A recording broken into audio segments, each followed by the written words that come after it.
제가 신학교에서 공부를 이제 하게 되었을 때 항상 마음속에 품고 있었던 철칙 하나가 있습니다. 아마 이제 군대 갔다 와서 3학년 때부터 이런 철칙을 가졌던 것으로 기억을 하는데요. 바로 신학이라는 것이 학문으로만 머물러서는 절대 안 된다는 것이었습니다. 성경을 공부하면서 또 신학을 배우면서 알게 되는 어떤 사실들, 우리가 고백하는 어떤 내용들이 있다면 그것이 하나의 신학적인 명제로 끝나면 안 되고 우리의 현실 속에 우리의 삶에 스며들어야 한다는 것입니다. 예를 들면 우리가 쉽게 고백하는 것 중에 하나님의 영광을 위하여 살아야 한다라는 말이 있죠. 이렇게 우리가 성경 속에서 메시지를 발견하게 된다면 그게 뭐냐는 겁니다.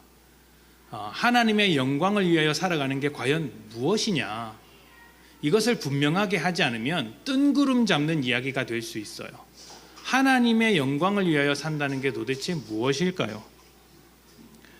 이런 것을 현실적인 내 삶으로 소화시키지 못하면, 어떻게 드러나야 하는지 모르면 우리는 자기 마음대로 신앙생활할 소지가 굉장히 높습니다. 내가 마음대로, 내 마음대로, 내가 원하는 대로, 내 뜻대로 살아놓고는 그러한 삶을 놓고 하나님의 영광을 위하여 살았다라고 말을 할 수 있는 것이죠. 하나님의 영광을 위하여 산다는 말을 들었을 때 그것이 내 삶 속에서 어떻게 실천되어야 하는 데까지 가야 하는 것이 우리 신앙의 모양이다, 우리 신앙의 목표다라고 할 수 있겠죠. 그래서 성경의 가르침을 분별할 뿐만 아니라 그 가르침이 오늘날 나의 삶에 어떻게 나타나야 하는지, 또 어떻게 살아내야 하는지 구체적으로 밝히고 그 기준을 잡아주는 것이 목회자의 역할이라고 생각을 했습니다. 제가 공부할 때도 그게 목표였죠. 지금도 그러한 생각에는 변함이 없습니다.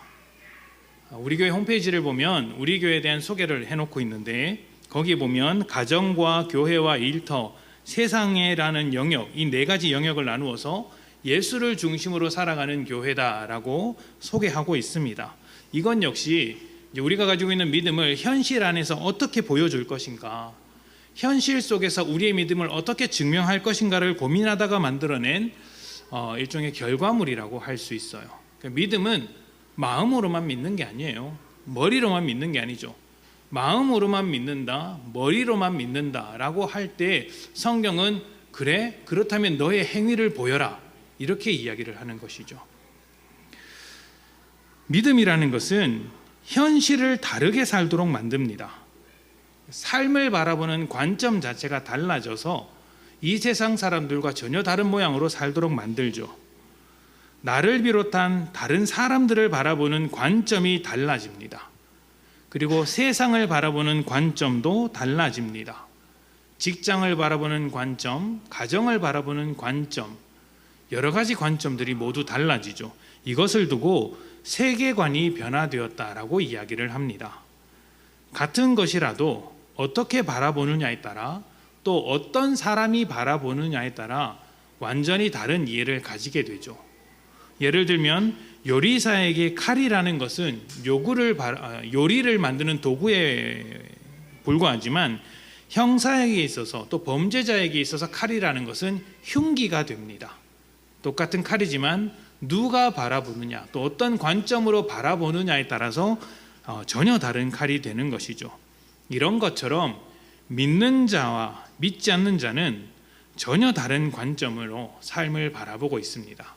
믿지 않는 자들과 전혀 다른 관점을 가지고 있는 것이 그리스도인이고, 믿지 않는 자들은 믿는 자의 관점을 이해하지 못합니다. 믿는 자는 믿지 않는 자의 관점을 이해할 수 있습니다. 왜냐하면 믿지 않았을 때가 있거든요. 그리고 믿지 않는 자처럼 살아갈 때가 있거든요. 놀랍게도 믿지 않는 자는 믿는 자처럼 살아갈 수가 없습니다.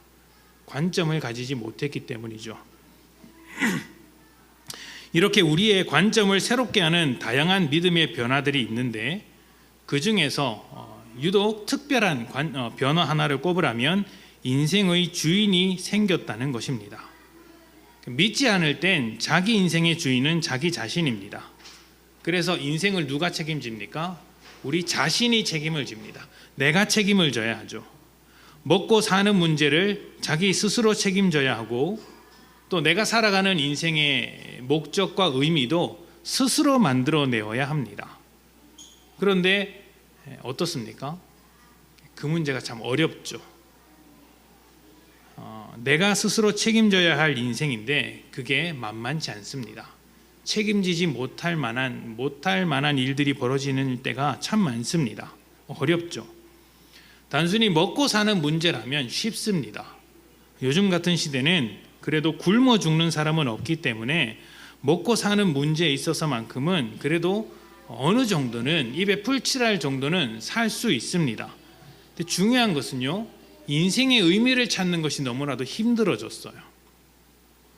이 인생의 의미와 목적을 찾지 못해서 방황하는 사람들이 얼마나 많은지 모릅니다. 내가 왜 살아야 하는가? 이렇게 질문할 때 아주 많은 사람들이 죽지 못해서 산다라고 이야기를 합니다. 태어났으니까 산다라고도 합니다. 마지 못해서 살아간다라고도 합니다. 이렇게 말하는 사람들이 얼마나 많은지 모릅니다. 그런 인생들이 과연 삶을 의미 있게 살 수 있을까요? 하지만 믿는 자들은 인생의 의미를 자기 자신으로부터 찾는 것이 아니라 하나님으로부터 찾습니다. 인생의 주인이 하나님이기 때문이죠. 그래서 내가 바로 이 자리에서 살아가는 이유가 무엇인지를 항상 하나님께 묻습니다. 하나님, 제가 왜 이 자리에 있습니까? 하나님, 왜 저를 이곳으로 보내셨습니까? 왜 저를 이런 일 하게 만드셨습니까? 그 의미를 계속해서 묻습니다. 가정과 직장에 존재하는 이유가 무엇인지를 하나님께 묻고 또 특정한 사람에게 관심이 가는 이유도 묻습니다. 하나님, 저에게 왜 이런 마음이 생겨났습니까? 그 의미가 무엇입니까? 주일학교 아이를 보고 그냥 지나칠 수 없는 이유를 묻고 중고등부 아이들을 보고 계속해서 관심을 갖게 되는 이유를 묻습니다. 또 교회와 복음사역에 관심을 가지게 되는 이유를 따져 묻고 또 사회적인 사업, 인도적인 사업에 관심이 가는 이유를 찾습니다. 그렇게 이유를 계속해서 고민하고 묻는 사람은 그 속에서 하나님의 부르심을 발견하는 것이죠. 하나님께서 나를 이 자리로 부르셨고 이런 일을 하시기를 원하시는구나. 하나님께서 나를 이 자리로 세우신 이유가 바로 이것 때문이구나. 이것을 발견하는 것을 소명의식을 갖는 것이라고 이야기합니다. 소명의식. 이 소명의식이야말로 우리 인생의 의미를 찾아주는 아주 중요한 것이라고 할 수 있어요. 혹시 여러분의 인생이 별 볼 일 없다고 여겨지거나 의미 없다고 여겨지시는 분이 있다면 그것은 소명의식이 없기 때문입니다. 여러분을 통해 자신의 일을 이루시길 원하시는 하나님의 부르심을 찾으십시오. 왜 여러분을 이 자리에 인도하셨는지 물으십시오. 왜 이런 형편에 살게 하셨는지 하나님께 나아가서 물어보십시오. 그것이 우리의 인생에 완전히 새로운 변화를 만들어주는 것입니다.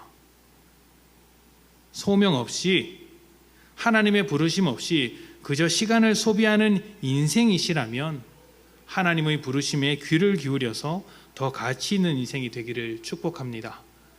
기회가 된다면 제가 이 소명에 대한 부분도 함께 주제를 잡아서 말씀을 좀 나누도록 하겠습니다. 자, 이렇게 이 주인이 바뀌게 된 인생이 관점이 달라지게 되면 모든 것이 달라지기 마련이죠.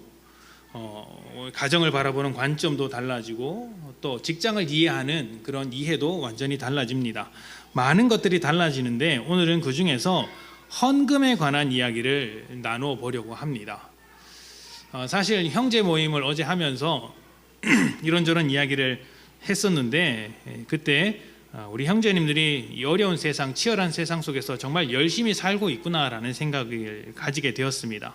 한 분 한 분이 참 귀하고 훌륭하다, 참 축복을 받았으면 좋겠다, 하나님께서 그 인생들을 다 기억해 주셨으면 좋겠다라는 생각을 갖게 되었어요. 이때 모여서 이야기하는 중에 여러 가지 이야기들이 있었는데 형제들이 모이면 항상 이런 이야기를 하게 되는 것 같아요. 이제 경제 상황에 대한 이야기나 직장에 대한 이야기를 하게 됩니다. 그리고 아무래도 돈에 대한 이야기도 이제 하게 되는 것이죠. 심각하게 이야기한 것은 아니고 가볍게 이런저런 생각들을 나누었습니다. 그 이야기를 들으면서 누구에게나 돈이라는 것은 참 어려운 문제구나라는 생각을 가지게 되었어요. 고민거리죠. 그러나 우리는 이것을 기억해야 합니다. 우리는 인생의 주인이 바뀐 사람들이기 때문에 그 돈도 달라진 관점으로 바라볼 수 있어야 한다는 것이죠. 바라기는 이 짧은 설교가 헌금에 대한 여러분의 관점, 그리고 돈에 대한 여러분의 관점을 새롭게 만드는 시간이 되기를 소망합니다.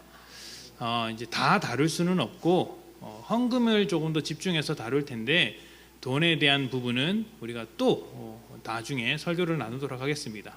설교를 준비하다 보면 다음에 설교 주제 잡을 것들이 자꾸 샘솟아나요.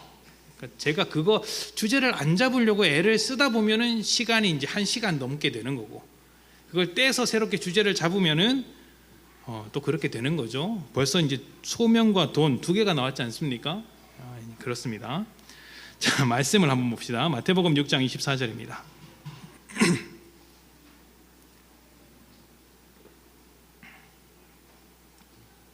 마태복음 6장 24절 다 같이 봉독해 볼까요? 시작.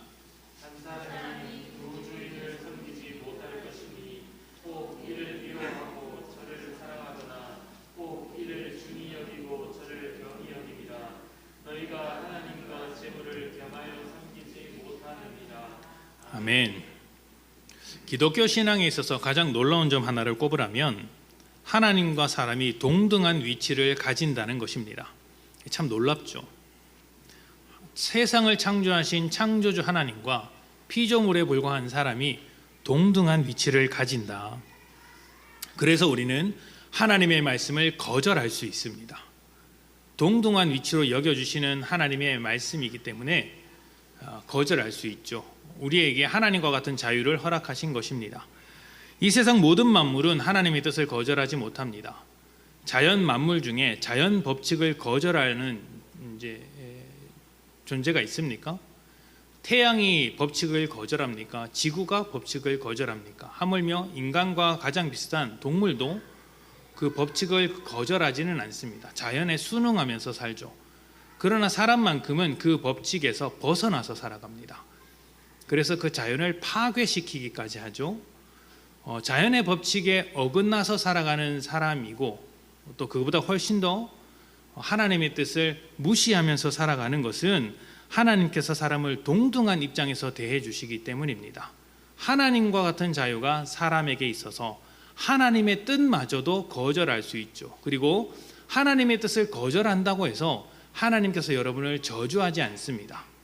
다만 하나님을 벗어났기 때문에 찾아오는 결과들이 있는 것이죠. 예를 들면 이제 부모님과 함께 사는 것이 자녀들에게는 편한 인생을 사는 지름길입니다. 그런데 자유롭게 부모님을 벗어나서 산다고 해봅시다. 그렇다고 부모님이 자녀를 저주하지 않습니다. 벌 주지 않습니다. 빨리 돌아오기를 바라죠. 그러나 자녀는 집 나가서 고생을 합니다. 집 나가서 살기 때문이죠. 이제 부모님께서 제공하시는 그 모든 용돈도 포기하고 먹고 사는 것도 다 자기 힘으로 해야 되니까 괴롭지 않습니까? 부모가 저주해서 그런 것이 아니라 자기가 선택한 것이죠. 그런 것처럼 하나님을 거절한 사람에게는 죽음이라는 결과가 찾아온다고 했습니다. 생명이신 하나님을 거절하는 순간 하나님께서 죽여버리는 것이 아니라 죽음이라는 결과를 마주할 수밖에 없다는 것이죠. 그래서 하나님께서 나를 선택해달라, 나와 함께하자, 그것이 너희에게 복되다 계속해서 말씀해 주시는 것입니다. 이것이 참 놀라운데 하나님과 동등한 자유와 위치를 가지고 있는 사람이기 때문에 하나님께서 사람을 선택하듯이 사람도 하나님을 선택한다는 겁니다. 사람이 하나님을 선택할 수도 있고 사람이 하나님을 선택하지 않을 수도 있다는 것이죠. 이러한 자유가 우리에게 있다는 것이 우리가 가지고 있는 믿음의 아주 놀라운 점이에요. 서로 선택합니다. 서로.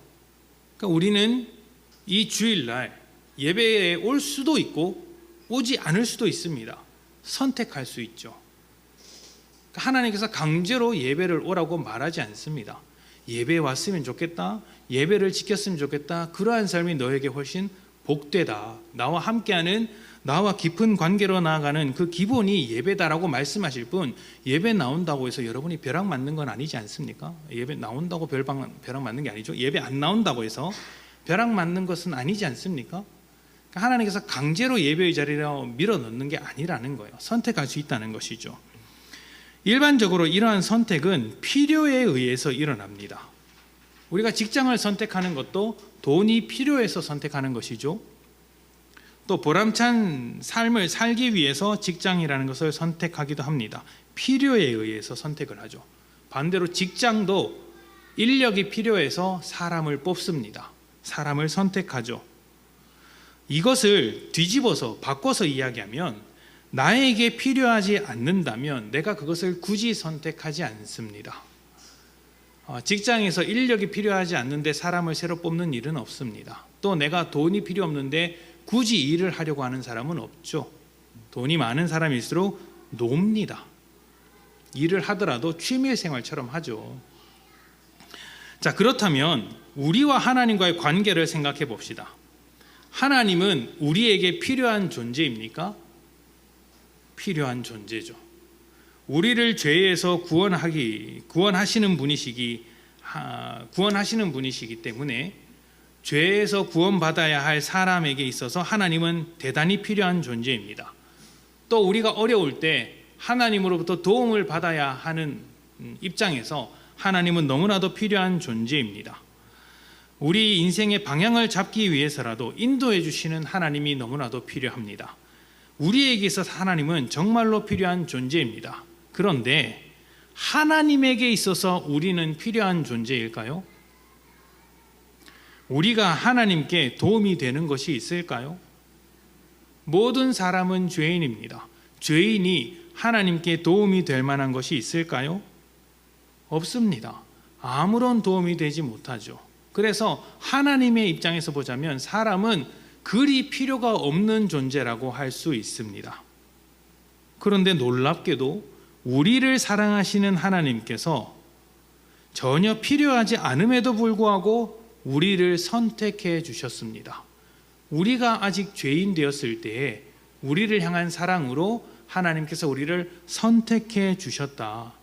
우리를 자녀로 선택해 주시고 항상 우리 곁에 계시죠. 우리가 필요하지 않음에도 불구하고 사랑 때문에 우리를 선택해 주신 분이 하나님입니다. 그런데 그와 달리, 하나님의 선택과 달리 사람은 하나님을 적극적으로 선택하지 않습니다. 참 아이러니하죠. 사람이 필요 없는 하나님은 사람을 선택해 주시고, 하나님이 필요한 사람은 하나님을 선택하지 않습니다. 항상 갈등하죠. 주인의 자리를 놓고 무엇을 선택할까 고민하고 있는 것입니다. 이게 기독교 신앙의 아주 놀라운 점이에요. 사람이 하나님을 선택할 수 있다. 그리고 하나님은 사람의 선택을 받기 위해서 지금도 애를 쓰고 계시다. 지금도 말씀하고 계시다. 참 놀라운 것이죠. 사람을 선택하신 하나님께서 사람의 선택을 받기 위해 노력하고 계십니다. 방금 읽은 마태복음은 하나님과 재물 사이에서 무엇을 주인으로 선택해야 할지 요구하고 있습니다. 이 선택의 자유를 가진 사람에게 너희는 무엇을 선택할래? 묻고 있는 것이죠. 여러분, 이것이 하나님의 입장에서 얼마나 자존심 상하는 일인지 모릅니다. 한번 생각을 해 보십시오. 하나님이 돈과 비교할 만한 분입니까? 하나님이 재물과 비교할 만한 분입니까? 여러분의 자녀가 여러분과 돈을 비교하면서 나는 돈을 선택할래 이렇게 해버리고 돈을 벌기 위해서 엄마 아빠는 두 번 다시 얼굴을 보지 않을 거야 라고 말한다면 여러분 무슨 마음이 들겠습니까? 굉장히 실망하고 부모로서 나의 위치는 무엇인가 고민하고 자존심도 상하고 내 입장이 이게 뭔가 정말 화도 나고 그러지 않겠습니까? 그러니까 하물며 부모와 돈을 비교하는 것도 그렇게 속상한 일인데 하나님과 돈을 비교하면서 주인의 자리를 놓고 다툼을 하고 있다는 것이 정말 안타까운 것이죠. 하나님 입장에서 얼마나 자존심 상하는 것입니까? 내가 너희의 필요를 채우지 못할 만한 존재냐? 너희는 왜 그걸 가지고 그렇게 고민하느냐? 너의 인생이 너의 인생의 주인이 물질이냐 아니면 하나님이냐, 이것을 따지고 있는 자체가 굉장히 자존심 상하는데, 하나님은 그 자존심을 내려놓고 선택을 요구하시는 겁니다. 그럼에도 너희는 나를 선택했으면 좋겠다. 재물이 아니라 나를 선택했으면 좋겠다. 그리고 선택받기 위해서 하나님이 재물보다 왜 좋은지를 구구절절히 설명하고 계세요. 속상한 일이죠. 이걸 설명해야 한다는 것 자체가 하나님 입장에서는 자존심 상하는 일 아닙니까? 이렇게 하시는 이유는 그것을 선택하는 것에 따라서 우리의 인생이 180도로 달라지기 때문입니다. 하나님을 선택하는 인생이 되느냐 아니면 재물을 선택하는 인생이냐에 따라서 아주 많은 것이 달라지는 것이죠.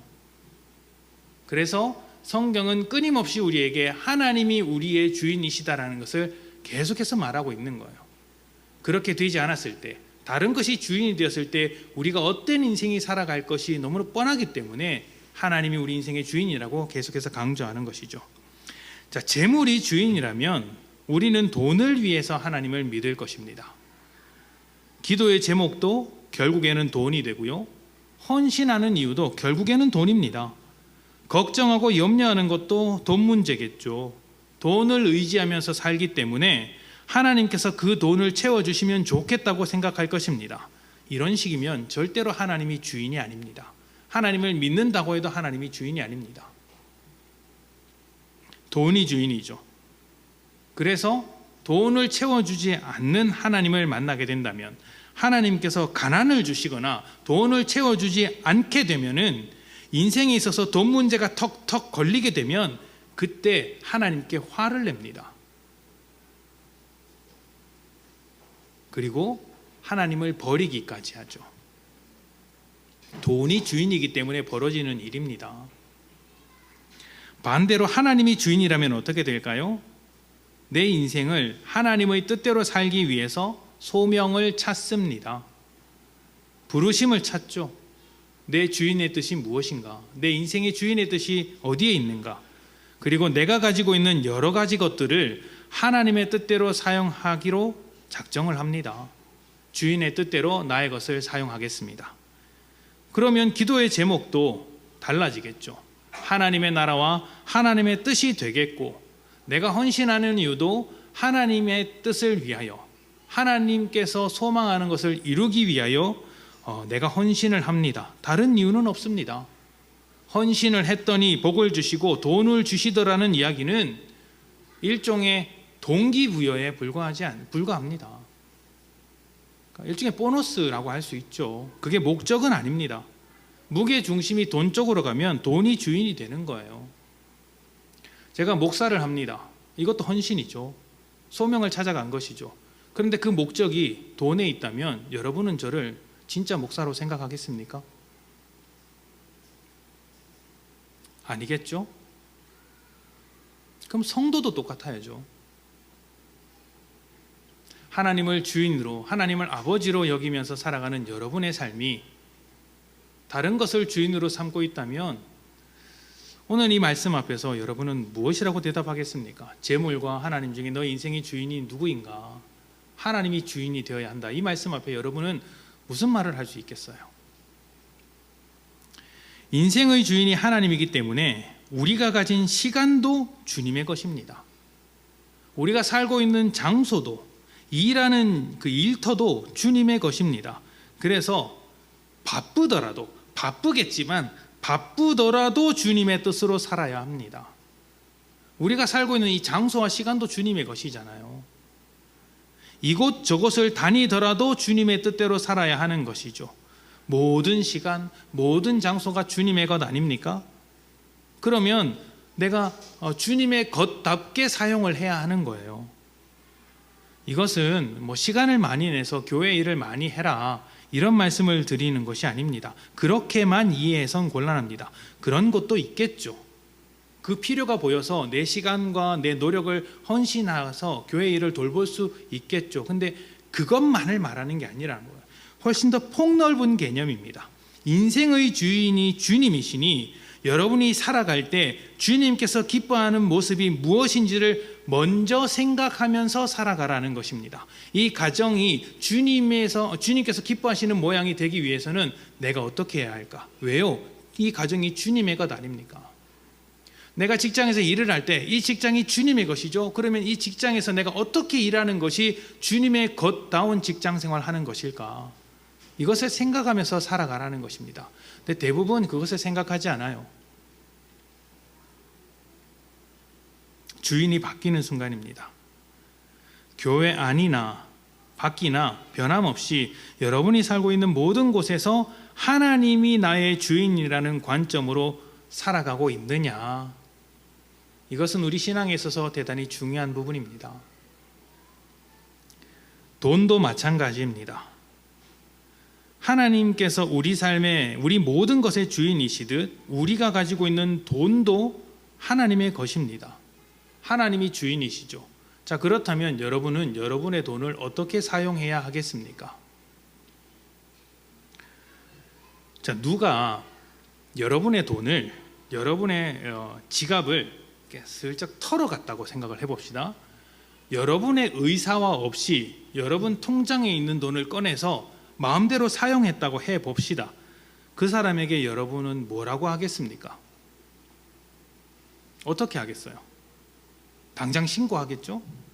신고할 수 없는 사람이라면 화라도 낼 것입니다. 어처구니가 없고 화내고 왜 도둑질 해갔냐고 따져 묻지 않겠습니까? 여러분의 자녀라도 지갑에 손을 대면 혼을 내야 합니다. 그렇지 않습니까?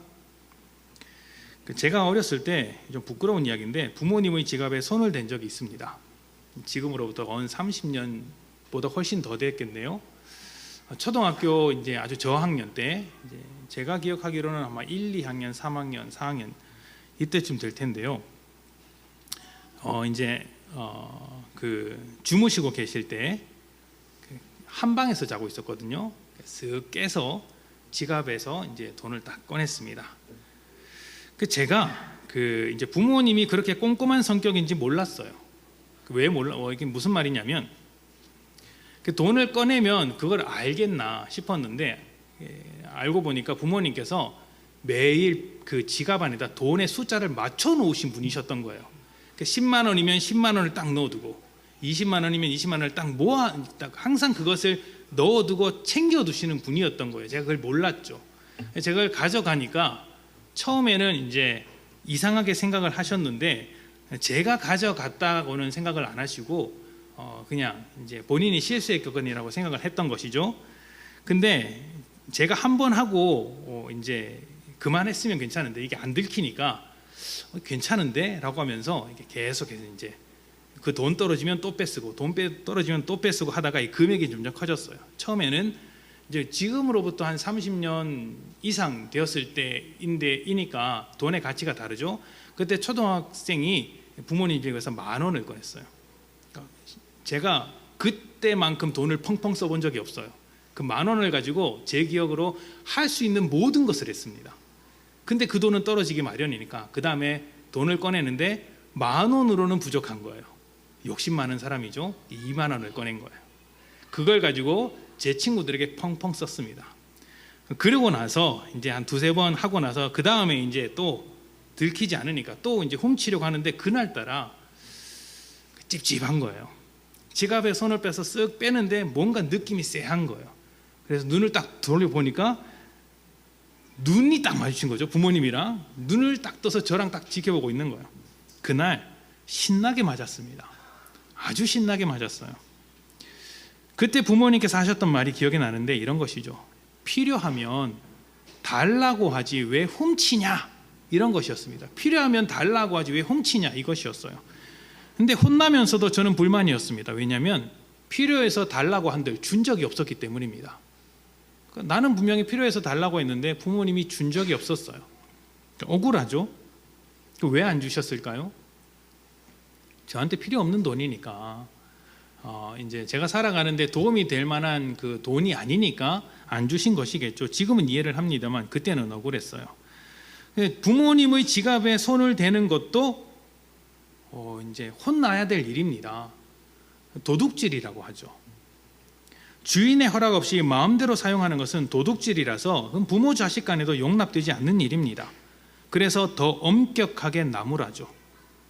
부모의 것을 자녀가 마음대로 사용하더라도 이제 이렇게 혼나야 되고, 혹시 사용하더라도 부모의 뜻에 맞도록 사용해야 하는 것이고 부모의 허락 아래 사용해야 하는 것이 맞습니다.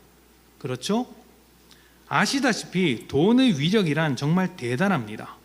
우리가 방금 부모 자식의 이야기를 했지만 이제 돈에 눈이 한번 돌아가게 되면 부모 형제가 눈에 보이지 않습니다.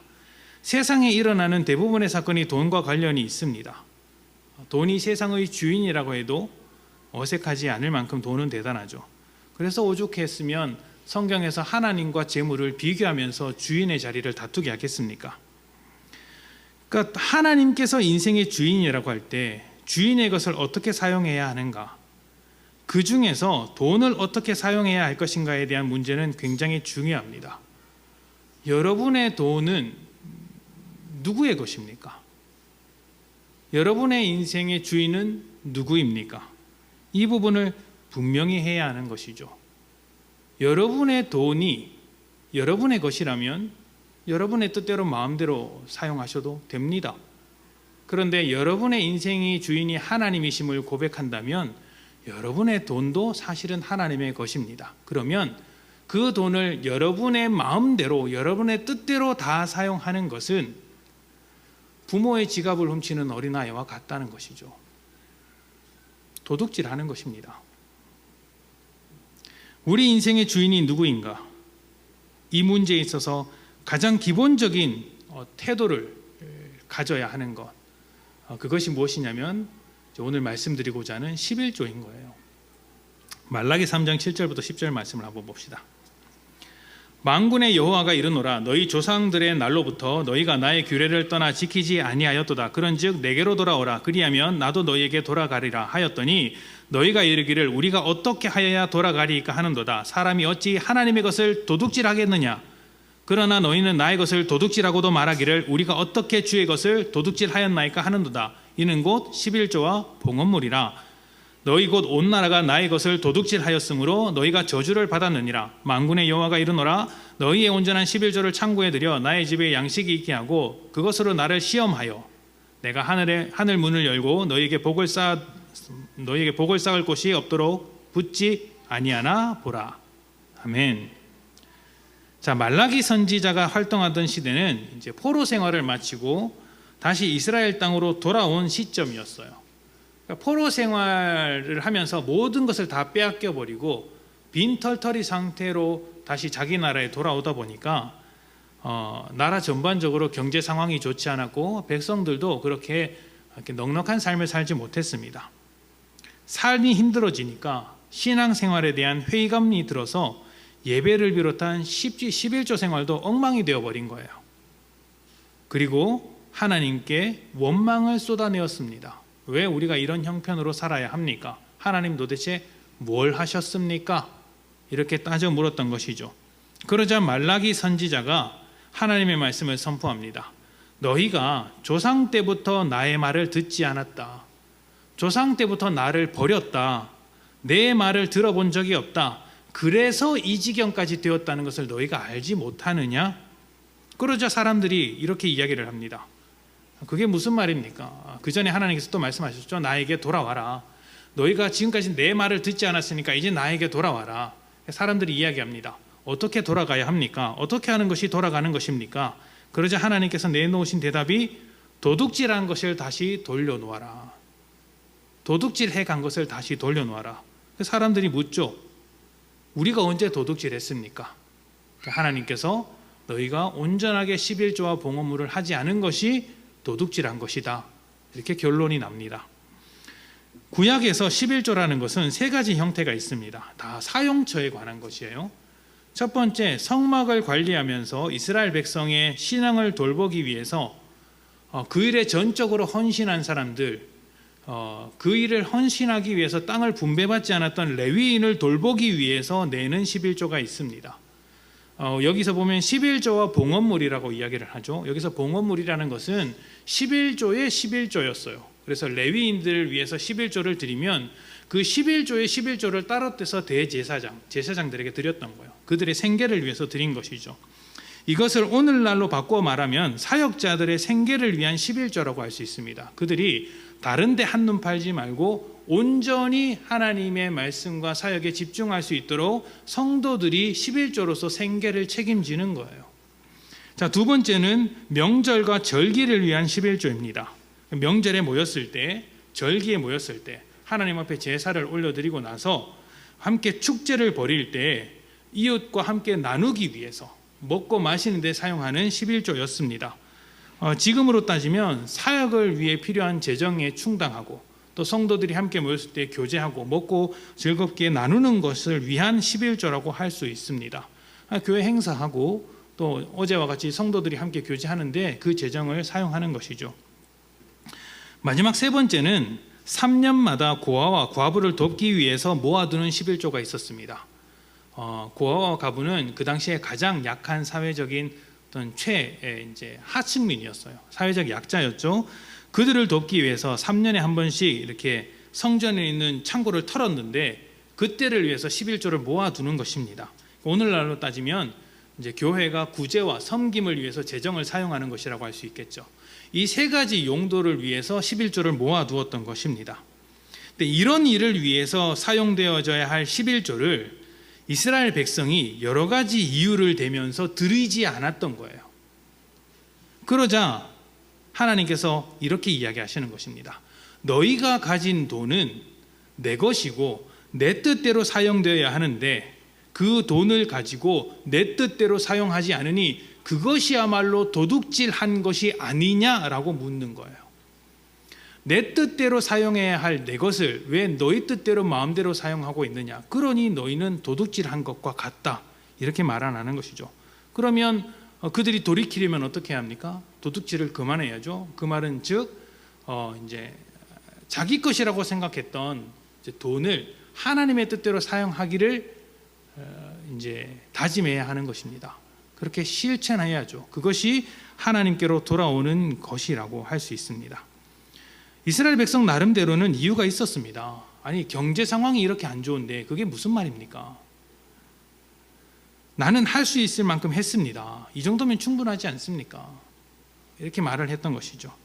그런데 말라기 선지자는 아니다. 경제 상황이 안 좋아서 또 너희 형편이 안 좋아서의 문제가 아니다. 진짜 문제는 따로 있다. 이렇게 꼬집는 겁니다. 그게 7절입니다. 만군의 여호와가 이르노라. 너희 조상들의 날로부터 너희가 나의 규례를 떠나 지키지 아니하였도다. 그런즉 내게로 돌아오라. 그리하면 나도 너희에게로 돌아가리라 하였더니 너희가 이르기를 우리가 어떻게 하여야 돌아가리이까 하는도다. 아멘.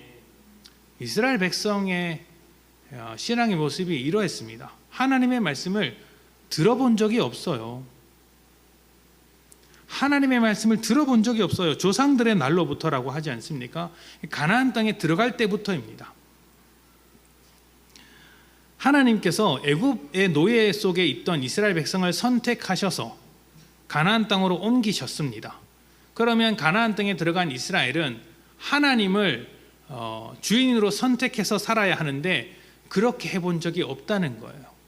하나님을 주인으로 인정하면서 하나님의 말씀을 따라 살아본 적이 단 한 번도 없었습니다. 오히려 하나님이 아니라 가나안 땅에 있었던 수많은 우상을 선택했죠. 왜 우상을 쫓아갔을까요? 가나안의 대표적인 우상이 바알입니다. 바알과 아세라인데 이 바알과 아세라는 풍요와 다산의 신입니다.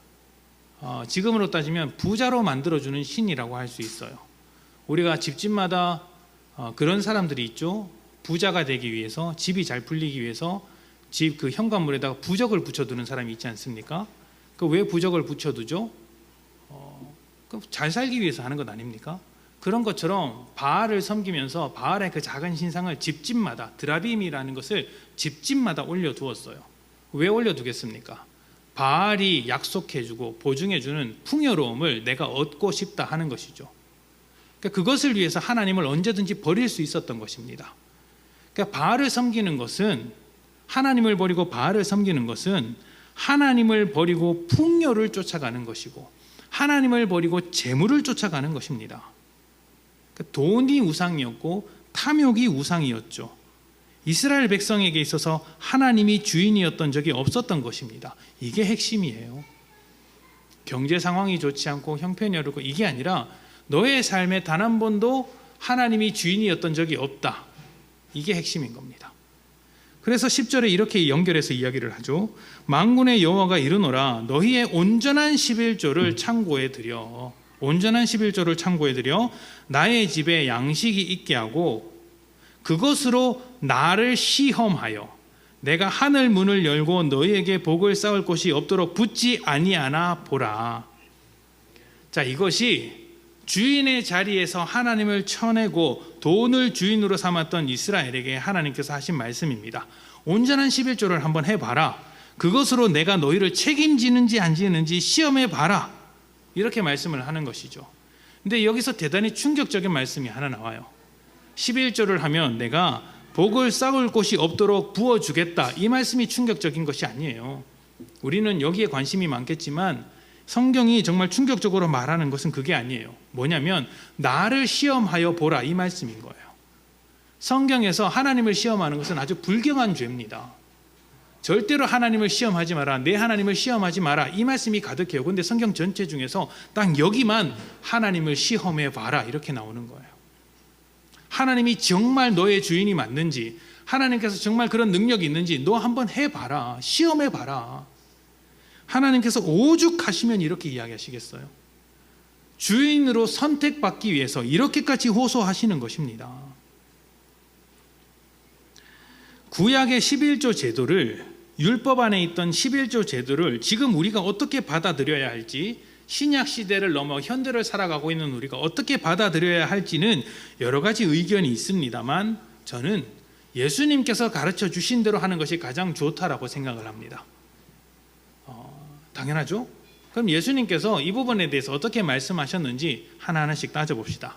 자, 마태복음 5장 17절입니다. 자, 거의 다 왔습니다.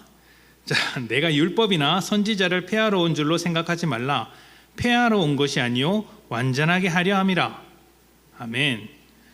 자, 구약의 율법이라도 그 속에는 하나님의 뜻과 원리가 담겨져 있습니다.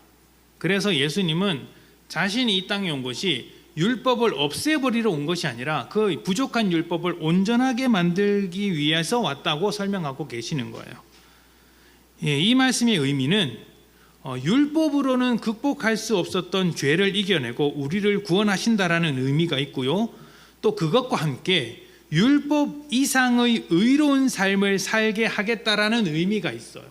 이것은 율법으로 만들어내는 의로움과 본질적으로 다른 의로움을 우리에게 갖게 하겠다라는 것입니다. 율법이 만들어내는 의로움과는 본질적으로 다른 의로움이죠. 그래서 예수님께서 마태복음에서 이런 말씀을 하세요. 바리새인의 의보다 낫지 않다면, 너희가 가지고 있는 의가 바리새인의 의보다 낫지 아니하면 천국에 들어갈 수 없다. 이렇게 말씀을 하세요. 그러니까 바리새인보다 더 착하게 살아야 한다는 말이 아니라 바리새인이 지키고 있는 그 의보다 본질적으로 더 나은 의를 갖지 못하면, 완전히 다른 특징의 의를 갖지 못하면 너희는 천국에 들어갈 수 없다는 것이죠. 그 의가 무엇입니까? 예수님께서 만들어주시는 의라는 거예요. 자, 그렇다면 11조도 같은 의미로서 완전하게 되는 것으로서 의미를 받아들여야 합니다. 11조가 구약의 율법에서 나온 유산이라고 할지라도 우리는 그것을 더 온전한 모습으로 지킬 수 있어야 한다라는 거예요. 온전한 모습으로. 그러니까 구약의 11조는 10분의 1만 하나님의 것으로 여겼으면 됐는데 우리는 온전하기 때문에 내 모든 것을 하나님의 뜻대로 사용한다. 여기까지 나아가야 한다는 거예요. 온전해지는 것이기 때문입니다. 말씀을 하나 더 볼까요? 마태복음 23장 23절입니다.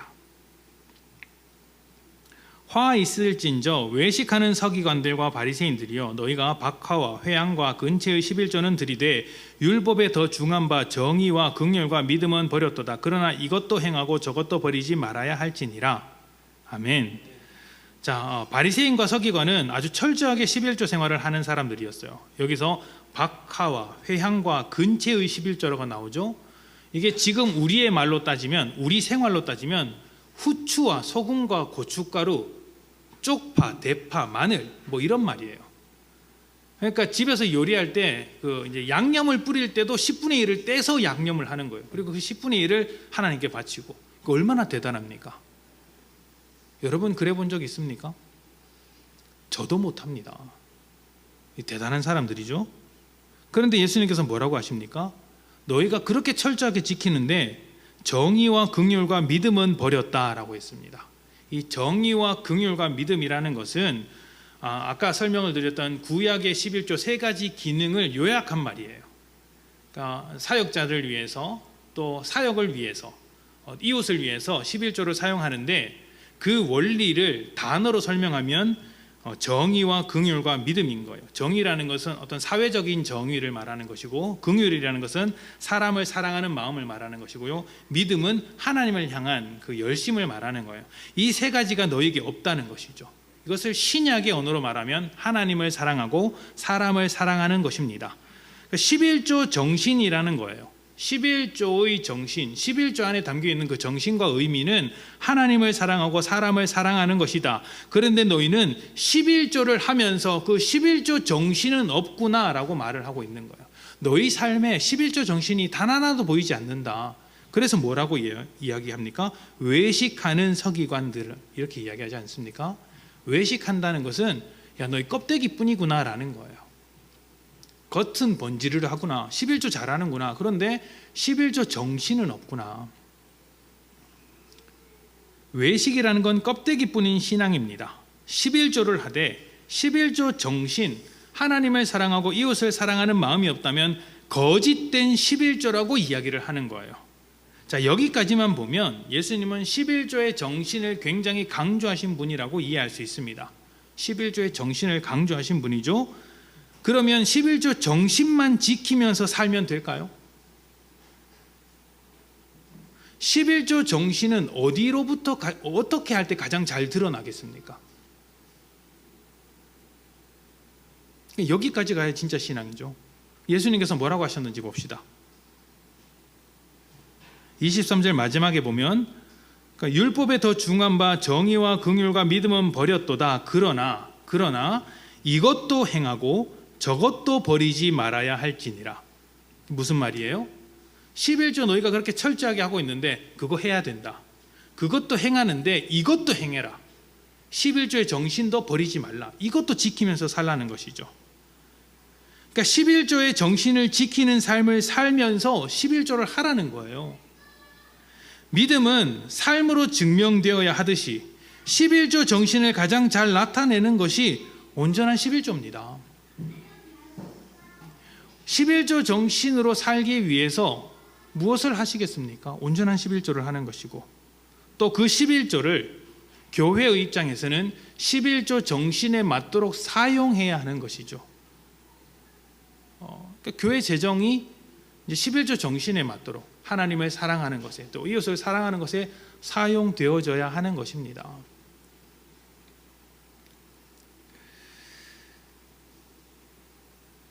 헌금이나 11조에 대한 설교를 하면 목양적인 관점에서 목회자의 관점에서 조금 부담이 됩니다. 돈에 대한 이야기를 하면 항상 부담이 됩니다. 돈은 우리에게 모두 민감한 문제이기 때문이죠. 두 가지가 부담이 돼요. 제 개인적으로는 첫 번째가 여러분 자녀에 대한 이야기를 할 때 부담이 됩니다. 원론적인 이야기를 하되 그 원론적인 이야기를 여러분들이 잘 받아들일 수 있도록 하는 것은 제 역할이겠죠. 그러나 그것을 여러분이 정말 잘 소화하고 그대로 따라와 줄 수 있을까? 또 각각의 상황이 달라서 좀 오해할 수 있는데 그 오해를 피했으면 좋겠다라는 생각을 가지고 있죠. 여러분의 자녀들에 대한 이야기를 할 때 제 부담이 좀 있습니다. 그리고 돈에 대한 이야기를 할 때도 좀 부담이 있습니다. 이제 여러분은 그러지 않겠지만 좀 삐딱하게 보는 분들이 없지 않아 있기 때문이죠. 또 여러분이 가지고 있는 어떤 그 형편이라는 것을 제가 어느 정도는 알고 있기 때문입니다. 우리 중에 정말 부자는 없지 않습니까? 뭐 여러분이 뭐 이렇게 건물을 수십 채 가지고 계신 분이 계신 것도 아니고 연봉이 뭐 10억, 20억 되는 분도 뭐 없을 겁니다. 계십니까? 그렇다면 밥 한 끼 좀 사주십시오. 자, 없어 보이네요. 자, 그렇습니다. 자, 여러분이 다 풍요롭게 살면 좋겠지만 사실은 우린 다 비슷비슷하게 삽니다. 그래서 돈이 우리의 고민거리입니다. 설교를 할 때 좀 조심스럽죠. 그러나 부탁드리는 건 이런 것입니다. 돈이 여러분의 고민거리가 될지언정 돈이 여러분의 주인이 되지는 않았으면 좋겠다라는 거예요. 여러분의 인생에 돈이 주인이 되어서는 안 됩니다. 우리의 주인은 하나님이십니다. 구약의 율법이 11조를 요구한다면 율법과 비교할 수 없는 예수님의 은혜를 받은 우리는 어떻게 해야 하겠습니까? 예수를 우리 인생의 주인으로 인정하고 시간과 공간과 물질을 주님의 뜻대로 사용해야 하는 것이죠. 그렇다면 우리가 가지고 있는 돈도 모두 주님의 뜻대로 사용해야 합니다. 11조로 끝나는 문제가 아닌 것이죠. 전 재산을 교회에 헌금하라는 이야기는 아닙니다. 아닙니다. 그게 아니라 여러분이 돈을 사용하실 때 하나님의 뜻에 맞게 사용하시라는 거예요. 하나님의 뜻에 맞게 사용하시라는 거예요. 제가 이 점을 설명하기 위해서 마침 이 주중에 있었던 제자훈련이 이 재정의 청지기에 관한 내용이었기 때문에 이런 부분을 좀 설명을 해드린 적이 있어요. 자, 하나님께서 여러분의 돈을 가지고 여러분의 가족들과 맛있는 것을 먹는 것을 기뻐하실까요? 슬퍼하실까요? 내 것을 도둑질해서 너희는 맛있는 걸 먹는구나 이렇게 말씀하실까요? 아니죠. 아니죠. 여러분이 자녀들에게 용돈을 줬는데 그 용돈을 가지고 자녀들이 맛있는 것을 먹으면 여러분은 기분이 좋습니까? 안 좋습니까? 기분이 좋죠. 기분이 좋죠. 하나님도 여러분이 번 돈을 가지고 뭐 놀러 가든지 맛있는 걸 먹든지 좋은 물건을 사든지 취미생활 하든지 기뻐하십니다. 아, 그래, 내가 주는 복을 누리고 있구나 즐거워하시죠. 그런데 여러분 용돈을 줬는데 첫째 아이가 그 용돈을 가지고 둘째 아이와 다투면은 여러분은 그 용돈을 준 것을 후회하겠습니까? 기뻐하겠습니까? 후회하죠. 또 둘째 아이가 배고파서 막 이렇게 힘들어하고 있는데 첫째 아이가 그 돈을 가지고 자기 것만 사서 야금야금 먹고 있으면 여러분은 어떤 마음이 들겠습니까? 용돈을 참 잘 사용하고 있구나 이렇게 생각이 들겠습니까? 아니죠. 그러니까 이런 것과 마찬가지입니다. 여러분이 맛있는 것을 먹는 것은 좋은 일이에요. 그러나 여러분 주변에 있는 이웃이 쫄쫄 굶고 있는데 여러분만 맛있는 것을 먹고 있으면 그것은 악한 것입니다. 교회의 재정은 파탄나고 있고 또 하나님의 일이 전혀 진행되지 않고 재정 문제로 턱턱 걸리고 있는데 거기에 무관심하게 있다면 그것도 여러분은 하나님의 것을 도둑질하는 것일지도 모릅니다. 이제 헌금을 많이 하라 이런 이야기는 아닙니다. 이런 이야기는 아닙니다. 근데 돌아보라는 것이죠. 여러분의 재정을 어떻게 사용해야 하는가, 하나님의 뜻대로 사용하기 위해서는 어떻게 써야 하는가가 핵심입니다. 그것이 돈이 주인되는 인생을 살아가느냐, 하나님이 주인된 인생을 살아가느냐를 이제 결정하는 것이에요. 온전한 11조라는 것은 바로 이 점을 가장 잘 보여주는 것입니다. 온전한 11조를 드림으로 하나님께서 나의 주인이시라는 것을 인정하십시오. 돈이 나의 주인이 아니라 하나님이 나의 주인이십니다. 하나님을 주인으로 선택한 인생을 하나님께서 절대로 그냥 내버려 두지 않으실 것입니다. 새로운 길과 축복을 주실 것입니다. 돈이 아니라 예수 그리스도를 주인으로 선택하여 주님의 것을 주님의 뜻대로 사용하시는 복된 성도님들이 되시기를 축복합니다. 함께 기도합시다.